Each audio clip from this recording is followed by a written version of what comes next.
In the National League East, it has been a weekend of nostalgia and great memories here in New York, where Mets fans, current players, and this franchise has celebrated the 1969 Miracle Mets right away if you're a pitcher facing the Braves, doesn't it? Absolutely. All-Stars 1 and 3. Dansby Swanson, no slouch himself in the 2 spot. A lot of length. And Noah Syndergaard, who missed his start, was on the injured list with a little hamstring tweak, says he's fully ready to go tonight. Right, and he is the hardest thrower in the National Their League. offense has changed. Last year he was mostly a leadoff hitter. This year started off in the middle of the order. Since he got into this spot in the lineup, the Braves have taken off. They've gone 32 and 14. They've scored almost 7 runs per game, and the biggest change is that guy at the top of the order. So we'll see. Acuna Jr. is not waiting around. Tomas Nido's throw is late, and add a number to that total. You knew it was going to happen. As soon as any of the fast Braves get on base against Syndergaard, they're going. He checked a couple times there. Swanson drives that one toward right field. Moving back quickly, McNeil playing in the outfield tonight. Acuna tags and goes to third. And Dave, this is beautiful. This is what we don't now, see. Another All-Star, Freddie Freeman at the plate. This goes after the first pitch and pops it up. Not going to be an easy play for J.D. Davis, sprinting in. Frazier out from third, and he'll catch it with the wind swirling around. We got an 18-mile-an-hour wind at the start of the game tonight. MVP level, but at a very high level for the Braves. He peels that one off, and a fair ball into right field to knock in the run. Acuna will score. Donaldson's going to go for second. The throw is late. But Josh Donaldson puts the Braves ahead 1-0. 1-2 on the ground, and Robbie Cano throws out Markakis. So Syndergaard and the Mets at least limit the damage, but the Braves, as they so often do, jump ahead. They lead 1-0. Couple All-Stars at the top for the Mets. There are, and Jeff McNeil, his family found out during the show, did not want to let them know before. Right. He's mid-90s with a great curveball, but what's really made him better this year is he's added this slider that he can get in on right-handed hitters. We're going to Cleveland. It does kind of describe their games, as McNeil's got another hit, a leadoff single for the All-Star. The polar bear is Pete Alonso's. So here is the All-Star, the home run derby participant, Pete Alonso, who is just having a fabulous rookie year. Bad pickoff throw from Fried, and it kicks away from Freeman. That will allow McNeil to move to second base.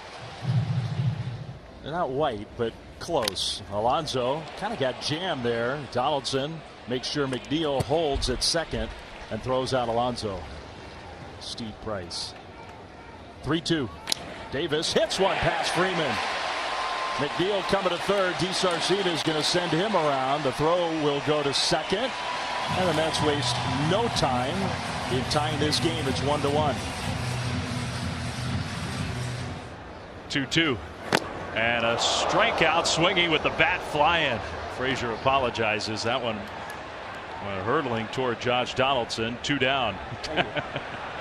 No chance. That's a heck of a combo. So now Cano, 2 outs, and he bounces it right through. They were playing Cano to pull. Swanson was shaded toward the middle. I don't know if I'm going to give Robbie Cano credit and say he was trying to do that. Rosario up the middle. He got tied up. And a race to the bag. Camargo gets there ahead of Cano. So Fried gives up the 1-1. It's tied here in New York. With the slider. Riley skies that one way up there. Frazier has room, and I think the wind helped to hold that in play. His cousin is going to pitch to him. Tyler Flowers goes down swinging. That was a good Noah Syndergaard slider. He's got himself into a good hitter's count. He grounds one. A diving stab, Camargo from his knees. What a play. Dave, this is why the Braves, they're deep. This was their everyday third baseman last year. He lost his job to Josh Donaldson. Max Fried. Oh, he did swing. 21 in a row anyway. Strike 3.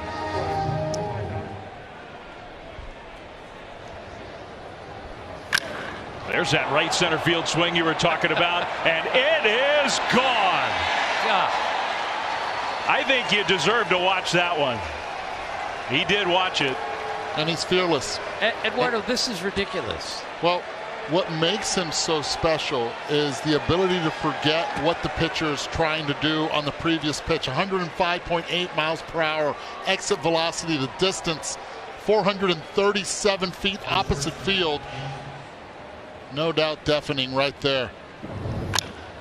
Swanson off the foot, and I don't think Rosario had much of a chance. He tried the bare hand pickup.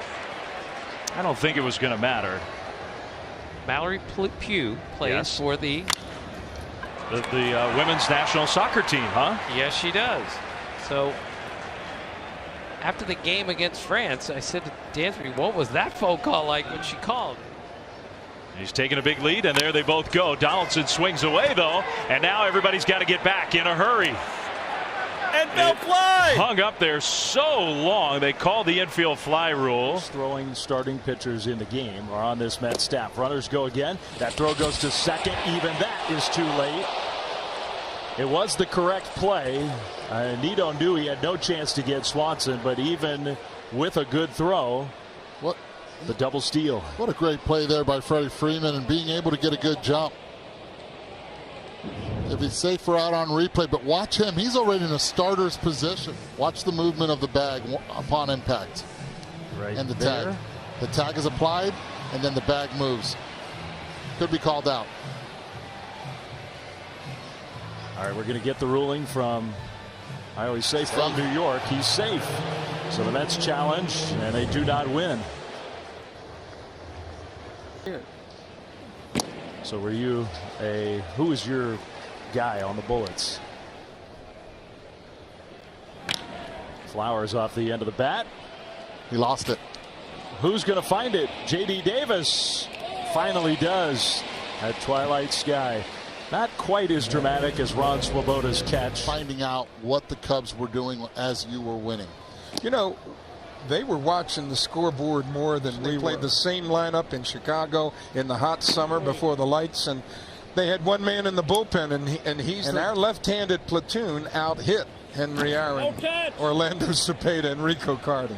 Yeah. So great stories from 1969, the Miracle Mets. Ron, you going to stick around with us? Went on to sweep that series. We tried, Ron. We tried. Hey, I told Kirkjian he's going to be sitting next to us in New Orleans, and I get reminded more about the interviews I had with Jim Mora that went south. You know, playoffs. Maybe not quite that one. Yeah, Close. the next year they won theirs, and they probably felt like everything went against them. He's out. He was. They pitched out and guessed right. Gil Hodges did that a lot in '69, didn't he? He was smart, and we did all kind of He's plays. been doing it his entire career, and the beauty is, as we see this swing and strike right there, is that Chili singled in a run, and then singled and scored a run. This time ground ball, base hit. He's 3 for 3. So Davis is aboard with one out, and let's check in studio with Kevin Connors. All of what we see in this league at the moment. Frazier, the bat went flying again. Good effort, but the ball gets thrown away. So it's a hit for Frazier, and on the throw, Davis is going to go to third. Cano on the ground, could be 2. That's 1, and that's 2. The double play means the run does not score. There goes Freeman, and it's ball 4. So not just a leadoff walk, but back-to-back leadoff walks. The Braves are in business first. That's not like your bullpen doing a lockdown job. That's just doing a normal job. Markakis smothered by Alonso. That's 1. Not in time at first. Freeman goes to third. He might have been thinking about it. 0-2. Riley chases that changeup. Strike 3. In the dirt. Camargo, who is 0 for 2 tonight at the plate. Camargo, a little flip shot into left center field, and that's going to tie the game. And we'll see if our theory is right, if that's the last hitter for Syndergaard. Camargo with the base hit to tie it up 3-3. Runners take off again, and that is ball 4. So 2 times he doesn't get the call. Syndergaard can't believe it.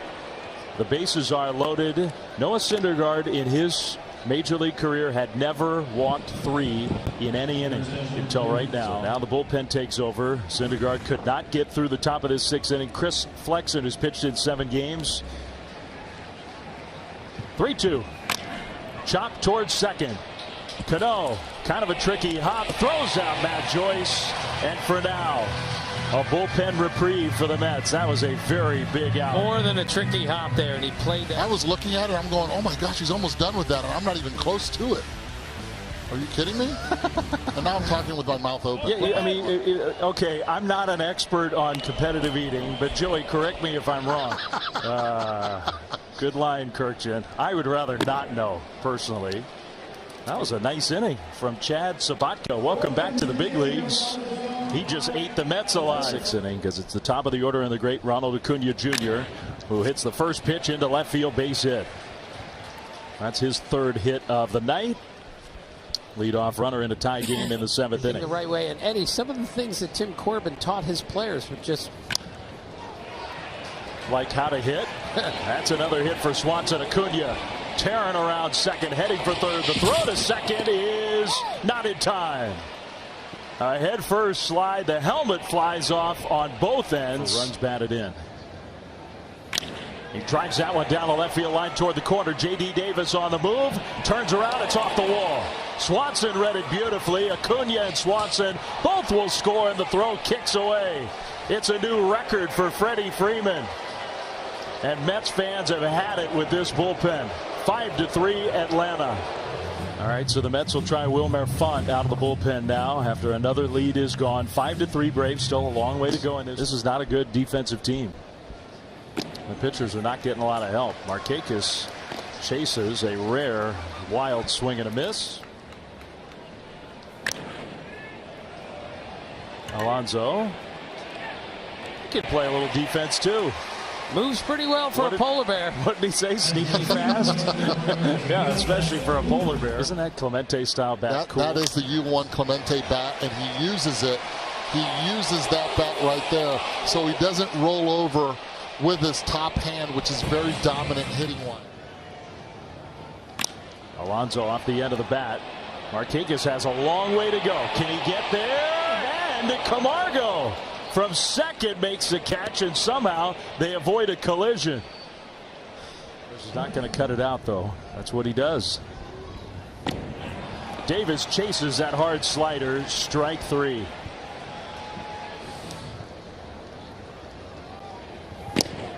Not to mention Eric Young Jr. and Kevin Seitzer. Two down, nobody on. Culberson strikes out swinging. Wilmer Font making an argument for a little more opportunity in the Mets bullpen. We go to the bottom of the eighth. Braves 5, Mets 3. This game's all about, right? Todd Frazier cranks one to left, and we've got ourselves a one-run ball game. Wow! Into the second deck. It's not over.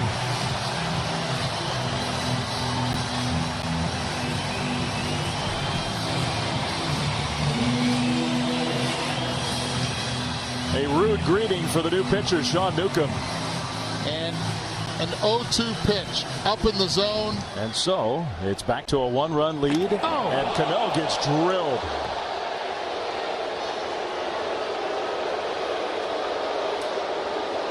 The order. Closer not available. Swarzak on the injured list today. The bullpen is not full. That's a hard hit ball. It goes right past Donaldson. He fields it cleanly. It's a double play. Instead, 2 on, nobody out. And that's a big break. It got on him in a hurry, and he was playing in. And that is not an easy play, but a lot of times we see Josh Donaldson pick that. Get the bunt towards him. He bunts it to third. Donaldson's going to go to third, and they get the force out there. Swanson cut over from short. They wheeled around and got the out. 0-2. Ramos to right field, hit it hard, but on a line right to Markakis, who will make the catch. Tagging from second, Rosario, he goes to third. You can't ever play this game mile-an-hour fastball. The numbers may not be great. The stuff is pretty great. And Brian Snitker told us before the game he's throwing much better. To Michael Conforto. He takes ball 4. And he loads the bases for McNeil. Loves the first pitch. And he goes after the first pitch, flips one to shallow right. Marquez can't get there. Base hit. Rosario scores. Echeverria scores. And the Mets go ahead 6-5. Check, check, and check. And I think the biggest mistake in this inning was not trying to throw Echeverria out at second base.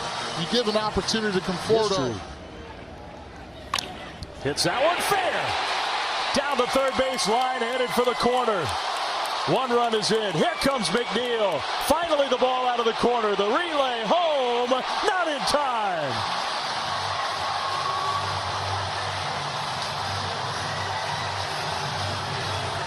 Might not have mattered, but they missed the cutoff man there. I'll tell you what matters is the All-Stars have shown up. On ESPN, it'll stream on the ESPN app. Jerry Blevins out of the Braves bullpen, a longtime Mets reliever against J.D. Davis, who swings at the first pitch and flies one to Ronald Acuna. Now Mets fans are saying this game is not over yet. The kid who caught it is going to lead off. The guy warming up, who is a lightning rod right now in this city. Now the Mets not only took the lead, they added on. So it's a 3-run lead for Diaz with 3 outs to go. 152 and so on until 57. Not everybody. Acuna hits a pop-up into right field. McNeil for a big first out. Well, that's huge for Diaz and the Mets. The wins above replacement, I thought, should have been in there. 0-2. Strike 3 called at 98. That was a good one. All right, Bob. That's the Edwin Diaz that everyone in Seattle saw. 2-2. Got him swinging at 99 miles an hour. About 99 reasons why that one feels good for the Mets. A miserable June comes to an end, and finally something for the Mets to smile about.